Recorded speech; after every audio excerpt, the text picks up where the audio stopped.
They dragged me out of the family house on a rainy night, accusing me of destroying my sister's marriage. My own mother pointed her finger at me, screaming, "Orua, you will never step into this home again."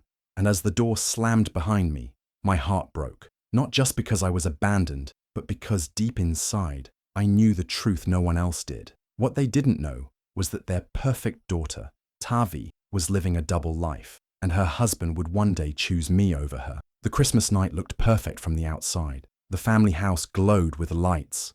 Laughter filled the air, and the long wooden table was set with steaming food and shiny plates. Everyone gathered, talking and joking, but Orua sat quietly at the corner, watching. Her elder sister, Tavi, walked around the table like a queen, her wrists heavy with gold bangles that caught the light. She spoke loudly about her husband, Lano, showing off how perfect their marriage was, how much he cared for her, and how lucky she was to be his wife. The elders smiled, the younger ones clapped, and their mother looked at Tavi with pride, as if she had brought honor to the family. Orua only listened. She was never the loud one, never the center of attention, only the shadow standing behind. But even in her silence, she could see what others chose to ignore. She noticed the way Tavi's smile sometimes looked forced, how her eyes shifted too quickly, how Lano's smile at the table never fully reached his eyes. Something was not right, though no one wanted to say it. Halfway through dinner, Tavi stood up with her phone pressed to her ear. "Excuse me," she said sweetly. "Just a quick call." Everyone nodded without a thought, but Orua's eyes followed her sister.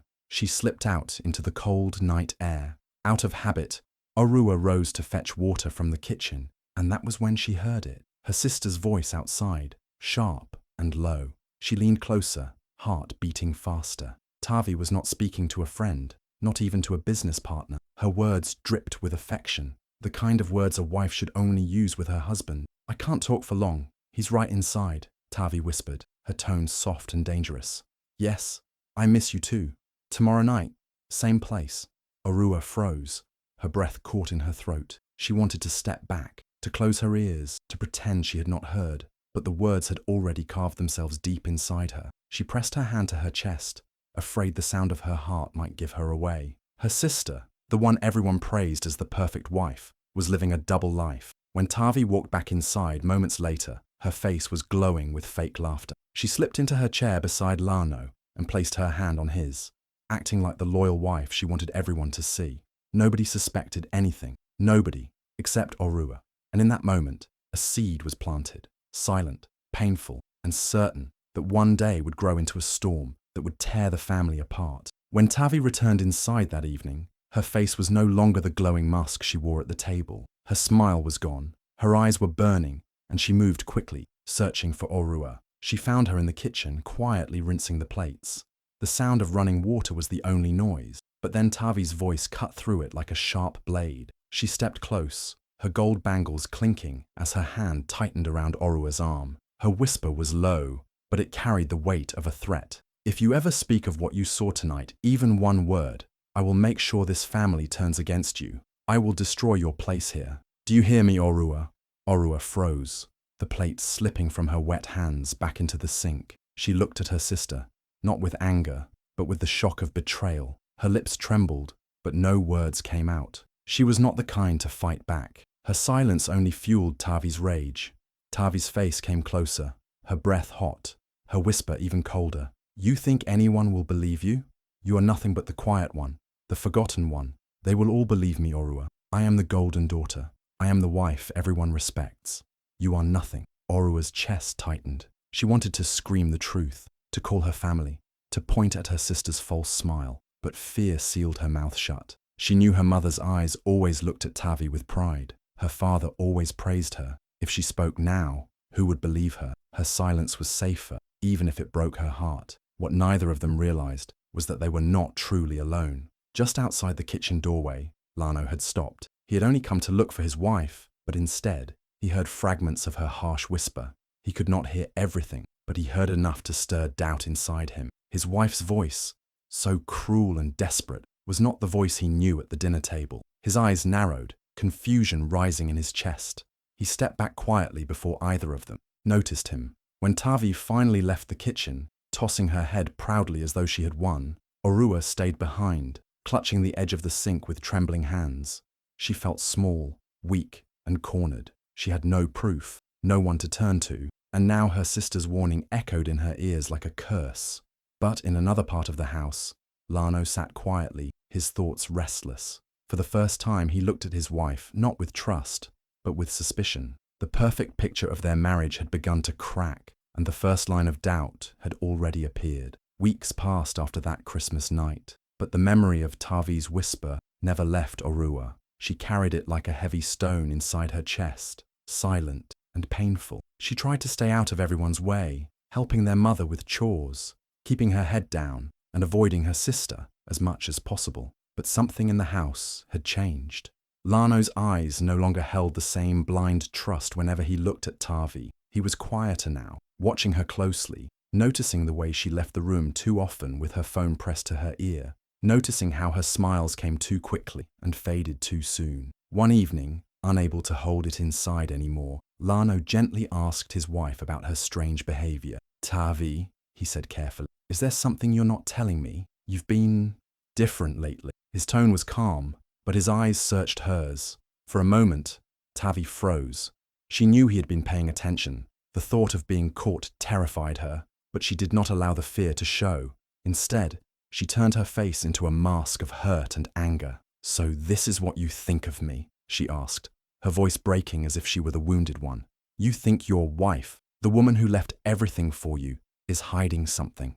Her eyes filled with tears, but they were not real tears of pain. They were tears she forced out to protect her lies. Then, like a blade twisting deeper, she shifted the blame. "It's Orua," she whispered harshly, her voice shaking. "She's been trying to ruin us. She keeps following me around, watching me, saying strange things. She wants to take you away from me." Lano was taken aback. He had not expected that. His brows furrowed as doubt and confusion battled inside him. Tavi leaned closer, clutching his hands, her tears rolling down her cheeks. "You don't see it because you're kind, Lano, but she envies me. She envies us. She has always been jealous. You know how quiet she is, always watching from the shadows. She wants what I have. She wants you." Those words struck deep. Even though part of him wanted to deny it, another part remembered Orua's silence, her sad eyes, her closeness to the family. Tavi's story twisted those memories into something dark. She knew her husband's mind was unsettled, and she used that moment to bury Orua under the weight of her lies. It did not stop there. Tavi carried the same story to their parents. She cried in her mother's arms, claiming Orua was trying to destroy her marriage. She told their father that Orua sent messages, tried to poison her relationship, and wanted to shame the family. Slowly, the lie spread like smoke through the house. Relatives whispered, neighbors nodded, and everyone began to look at Orua differently. By the time the story had reached every ear, Orua was no longer the quiet daughter. She was painted as the jealous sister, the desperate girl craving attention, the one trying to steal her sister's husband. And though she said nothing in her defense, her silence only seemed to prove their suspicion. The lie had taken root, and the truth was buried deep under Tavi's poisonous words. The night that broke everything came quietly, without warning. The family had gathered again for dinner, the smell of food filling the air and voices rising with laughter. On the surface, it looked like any other family gathering, but inside Orua's heart, there was only heaviness. She sat at the end of the table, quiet as always, while Tavi shone in the middle, her laughter loud, her stories filling the room.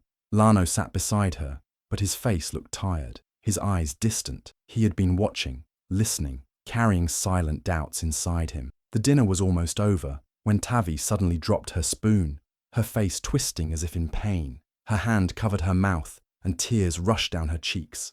Everyone froze.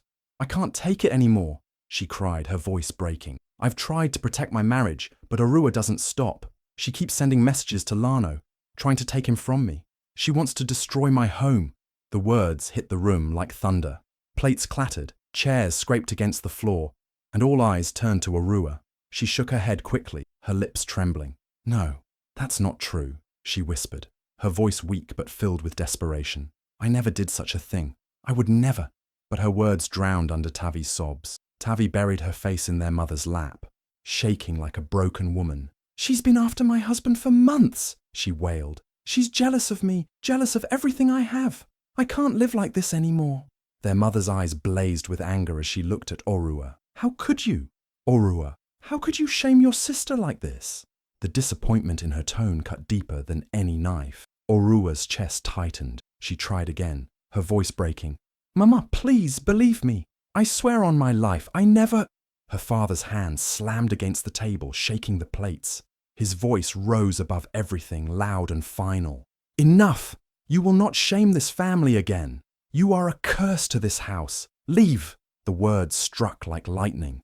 Orua froze in her chair, her tears blurring the faces around her. She wanted to fight, to scream the truth, but her voice failed her.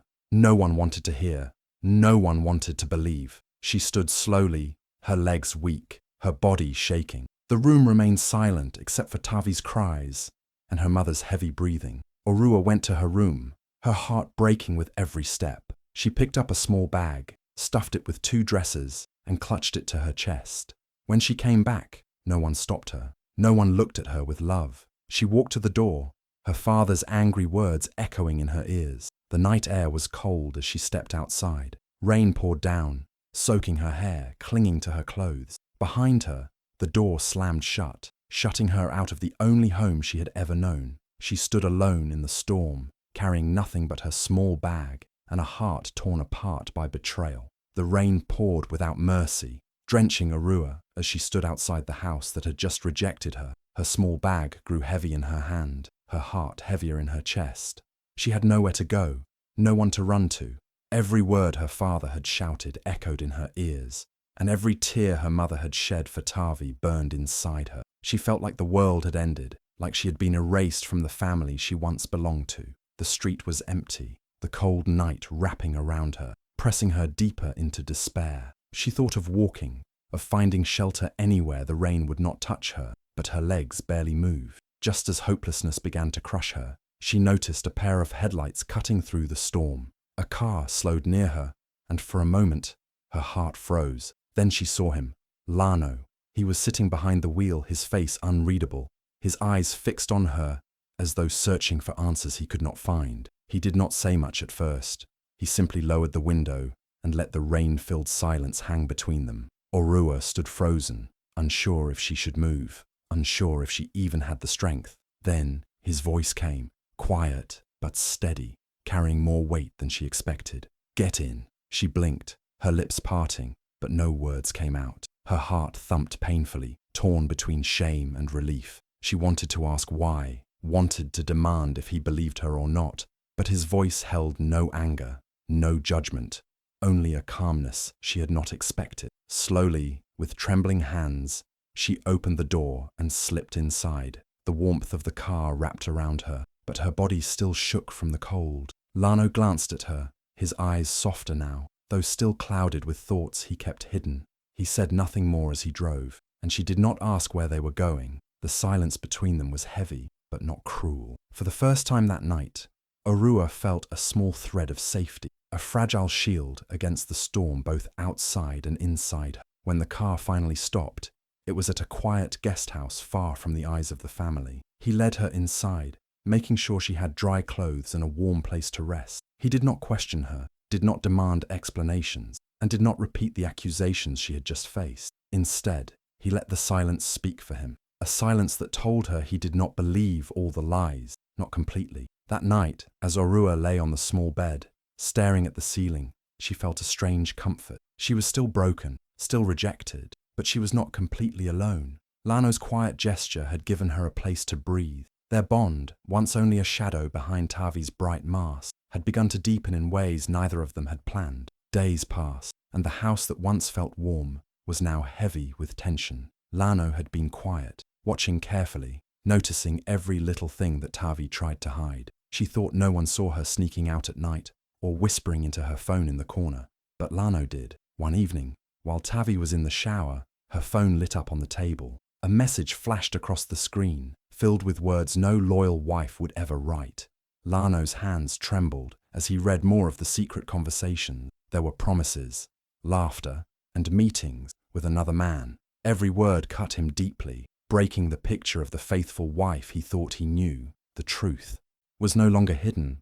Lano felt his world spin, anger boiling inside him, but also a strange calm. Now he understood. All the tears, all the accusations she threw at Arua, they were nothing but a cover for her own betrayal. She had tried to protect herself by destroying her own sister. He sat in silence for a long time, staring at the proof in his hands, feeling the weight of his broken marriage. When he finally went to Arua, she was sitting quietly by the window, her face still carrying the hurt of being thrown out and treated like a stranger by her own family. Lano showed her the messages, his voice heavy with pain. Arua looked at the screen but didn't smile, didn't celebrate. She simply closed her eyes for a moment, holding back tears. "She is still my sister," she whispered. Her words were soft but filled with sorrow. "What she did to me hurts more than anything, but I cannot find joy in her fall." Lano looked at her, amazed at the strength in her heart. Even after everything, Arua still carried love for the one who had destroyed her. He realized then how different the two sisters were, one consumed by lies, the other shining with truth even in pain. His decision became clear, sharper than ever. He could not stay with Tavi, not after what she had done. His heart no longer saw her as the woman he married. Though the truth had been uncovered, it did not bring peace right away. Instead, it opened deeper wounds. For Arua, it was the pain of knowing her sister had chosen betrayal over love. For Lano, it was the heartbreak of watching the life he had built crumble before his eyes. But in the middle of all that pain, there was also a light, the quiet bond between him and Arua that betrayal could not erase. And as the days moved forward, he knew he had to let go of Tavi, because sometimes the truth leaves no other choice. The day the truth came out, the house no longer felt like home. Lano stood before everyone, his voice steady but his heart heavy. As he laid down the proof of Tavi's betrayal, he showed the messages, the late-night secrets, the words that tore apart the picture of the perfect wife. The silence that followed was louder than any storm. Tavi cried, denying what could not be denied, her words clashing against the hard evidence.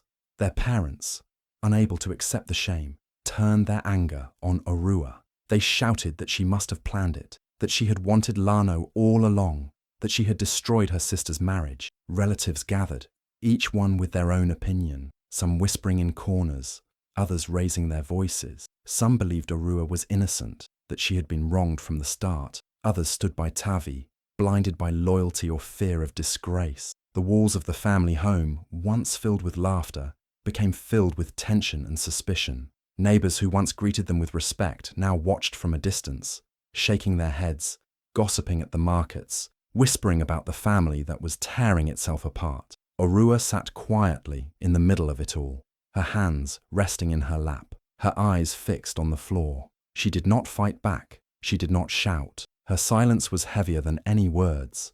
She was not proud that the truth had come out, because the truth had only deepened the wound. She was not happy that Tavi's lies had finally been uncovered, because all she could see was the face of the sister she once loved, broken and ashamed. Lano stayed close to her, but even his presence could not shield her from the words thrown at her like stones.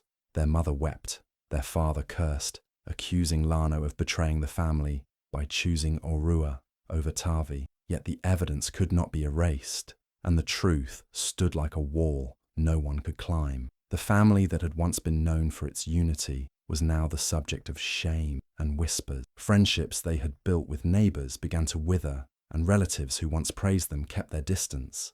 Inside Orua's heart, there was no triumph, no feeling of victory, only a deep sadness, a heavy ache that came from knowing that blood ties could not protect her from hatred, and that love could not heal the wounds of betrayal. She stood in the storm of voices, carrying her pain quietly, broken not by what she had lost, but by what the family had become. The night was heavy with tension. Tavi's face burned with rage as she shouted bitter words at everyone, accusing, cursing, and blaming Arua for everything. She stormed out of the house, slamming the door so hard it echoed through the silent room. The family sat frozen, shocked by the scene they had just witnessed.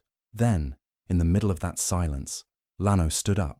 His voice was steady but filled with pain. He looked around the room, then at Orua, and said, "She never ruined this marriage. She saved me from a lie, and if choosing truth means choosing her, then that is my choice." The words fell like thunder. Gasps filled the room. Some covered their mouths in disbelief. Others shook their heads, whispering in shock. Parents exchanged confused glances. Relatives muttered in low tones, and neighbors who had come to watch could not believe what they were hearing. For years they had painted Orua as the villain, the girl who destroyed her sister's happiness. But now the truth stood naked in the middle of the room. Orua's heart pounded wildly. She had never wished for this moment. She did not dream of taking her sister's place. She only wanted peace, only wanted to clear her name. Yet here she was, the center of a storm she never asked for. Her legs felt weak, her hands trembled, and she looked at Lano with wide eyes, struggling to understand why he would say such words in front of everyone. Her parents were furious. They shouted that Lano was bewitched, that Orua had trapped him. Some relatives agreed, throwing harsh words at her.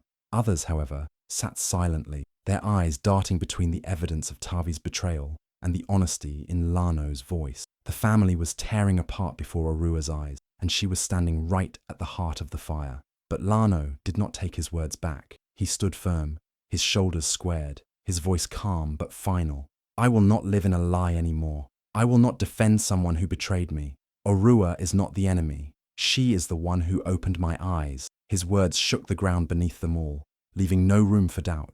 Orua felt tears sting her eyes, not because she was happy, but because the world had turned upside down in ways she could not control. Her sister had lost everything. Her parents hated her, and now Lano had chosen her in front of them all. She wanted to scream that this was not her plan, that this was not victory. It was tragedy disguised as truth. But the room had already decided. Destiny had forced her into a place she never wished to be, and nothing would ever be the same again. Tavi's heart grew darker each day. Instead of stopping to think about her own mistakes, she chose anger. She could not forgive Orua, nor Lano, nor even herself. In every corner of the community, she carried her bitterness like a torch, setting fire to every conversation. She told anyone who would listen that Orua had stolen her husband, that she had been betrayed by her own sister, and that her pain was caused by their cruelty. Her words were sharp, and at first, people believed her. They whispered behind Orua's back, pointing fingers, calling her the woman who destroyed her sister's home.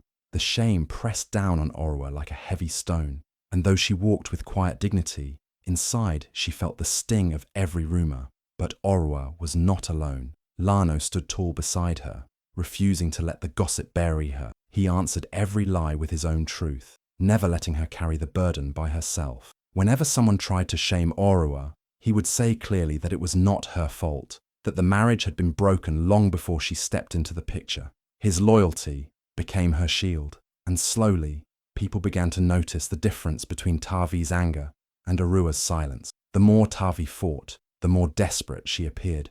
Her stories began to contradict each other, her bitterness too loud to ignore. Neighbors who once nodded in sympathy started to frown, realizing there was more to the story than Tavi wanted them to see. While Orua carried herself with calm strength, Tavi seemed consumed by rage, unable to let go. The cracks in her mask began to show, and one by one, people saw through them. Orua never defended herself with words, because she knew that truth did not need shouting. It was in her quiet presence, her refusal to throw back the same poison, that people began to understand. Lano's steadfast love only made it clearer. He never wavered, even when the whispers grew heavy, even when it would have been easier to step away. His choice to stand by Orua showed the community who really carried the blame. And slowly, like rain washing away dirt, the truth seeped out. People began to see Tavi not as a victim, but as a woman who could not forgive, who chose hate over healing. Her bitterness, once her weapon, became her own downfall. And while Orua carried the weight of shame with grace, it was Tavi who could no longer bear the truth of herself. Orua's life did not turn into a fairy tale after everything. She carried wounds too deep for celebration, but she also carried a strength she never knew she had. She chose not to waste her days fighting Tavi or proving herself to the world. Instead, she turned inward, slowly building a simple but peaceful life. With Lano beside her, she found calm moments, Moments where love was no longer a battlefield, but a shelter. People still whispered, some still doubted her, but Orua stopped listening. She knew her heart, and she knew the truth. Tavi's anger burned hot for a long time, but Orua refused to throw more wood into the fire. She did not mock her sister, nor did she seek revenge. She let life speak for her. Over time, the lies Tavi spread began to fade, while Orua's quiet strength became impossible to ignore. She rose not by shouting, but by surviving, not by winning over others, but by refusing to be broken. In her silence, there was power. In her scars, there was beauty. And though betrayal had once torn her world apart, it also pushed her toward the place she was always meant to be. Orua understood at last that sometimes being rejected is not the end. It is the doorway to a new beginning. She walked through that door with her head high, no longer the outcast, no longer the victim, but a woman who had risen from the ashes and learned how to live again. If this story touched your heart, don't just scroll away. Share it with someone who needs hope today. Sometimes rejection is just redirection. Would you have chosen peace like Orua or revenge like Tavi? Tell me in the comments, and don't forget to follow for more powerful stories that will keep you hooked till